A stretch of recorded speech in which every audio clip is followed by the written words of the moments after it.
一直以来，王一博在他面前都很像个小朋友，爱玩爱闹，像个话痨，也很爱笑，笑起来非常可爱，毫无心机。肖战一直觉得他像一张白纸，没有任何难以言说的心事，没有任何需要隐藏的秘密。直到此时此刻，他第一次见到小朋友露出这样的表情，既疯狂又狼狈。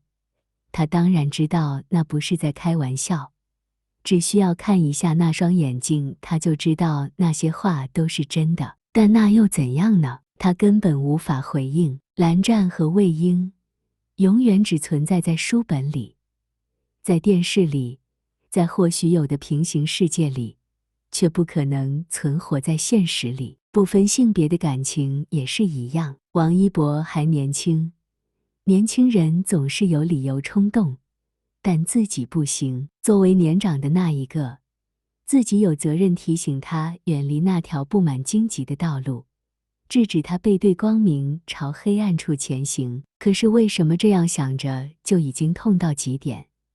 心脏仿佛在被重锤击打，让他胸口发滞，再也没办法挤出笑容。他轻轻碰了碰小朋友的手臂，努力让语气显得轻松。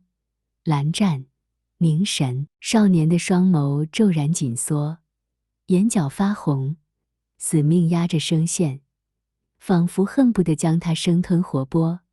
别叫我蓝湛，对不起，我说错了。他终于勾了勾嘴角，笑道：你是蓝湛替身。少年难以置信地看着他，像是在看一个怪物。是啊，他永远知道如何精准打击一位毫无戒备的少年，永远知道他的软肋，一击致命，不给对方留一丝幻想的余地。但在我心里，你就是蓝湛，你是蓝忘机，蓝二哥哥，韩光君，我是魏婴，魏无羡，夷陵老祖，3岁的羡羡。多好，他还能笑出声来，还能骗自己他一点都不难过，还能装出一副过来人的样子，谆谆教诲。作为一个27岁的高龄演员，我知道拍戏的时候很容易因为入戏太深而产生某些带有迷幻性的错觉，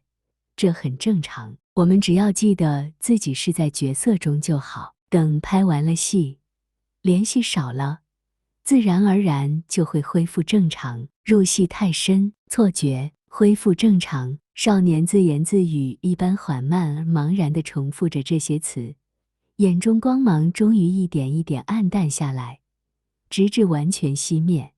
对他轻轻一笑，表情空洞，低声道：肖老师真是经验丰富，弟弟自愧不如。他干笑了2声，说：那我们可以走了吗？大家都在等着呢。少年闭了闭眼睛，终于慢慢垂下手臂，被他半推半拉着走了出去。2位主演单独在化妆间逗留10几分钟的事情很快传遍剧组，大家都很八卦地猜着他俩是不是在说什么暧昧的悄悄话，甚至是不是做了什么羞羞的事情。根本不会有人知道他是怎么在一颗心上捅了把刀子，更没有人会看到那把刀曾经一直插在他自己的胸口。还能怎么样呢？少年逼他做出选择，然而他根本没得选择。那条路有多难走，要背负多少异样的目光，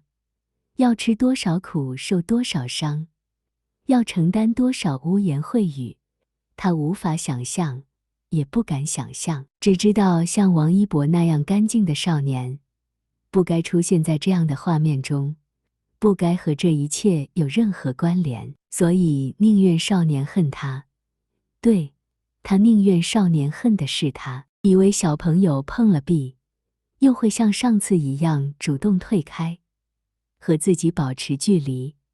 但奇怪的是，并没有。王一博对他一如既往，还是喜欢黏着他，说很多很多的话，等他一起吃饭，一起收工，还是会在休息的时候约他出去改善伙食，或者晚上窜门到他房间打游戏。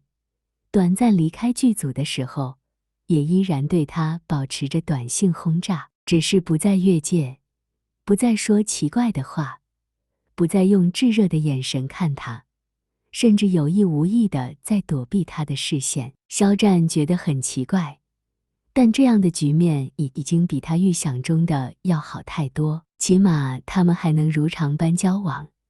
外人看着也并不会觉得他们的关系有任何改变，依然亲密，依然默契。他不由在心里松了口气，看来少年并没有被他的言语伤害到，或许本来就是他想多了，他习惯性的麻痹自己。或许在化妆间里，王一博想表达的并不是他想的那层意思。当时他也无暇顾及太多，拍戏原本就很累，时间安排的非常紧张，他的台词又多，每天背得焦头烂额，而且不知道怎么回事，他和某位女演员的绯闻突然又因为一张剧组合照而上了热搜。明明辟谣过无数遍的事情，人家女演员的澄清公告从去年一直微博置顶，却还是有人别有用心的解读。其实他对于网络上的无端猜测一直都是一笑置之的态度，并不想给造谣的人任何眼神。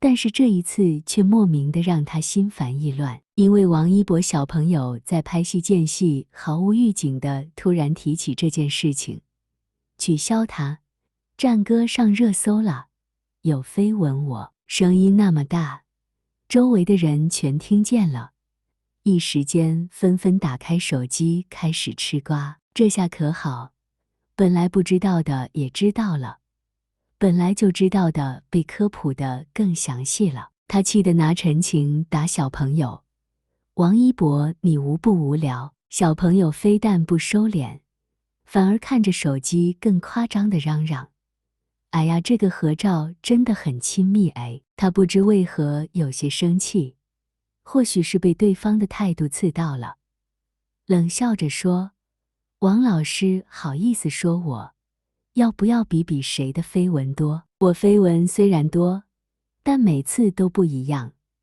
和女生节目上跳个舞都能被拉个 CP， 一看就是假的，哪像肖老师？王一博似笑非笑地看着他，语调怪异。每次传绯闻都是同一个人，从去年到今年，合照这么多，真的很难不让人多想。王一博，你是人吗？等一下，这个视频是肖老师本人吧？叫人家亲亲我，这总不是造谣吧？大成在旁边见他脸色黑得吓人，疯狂对王一博使眼色。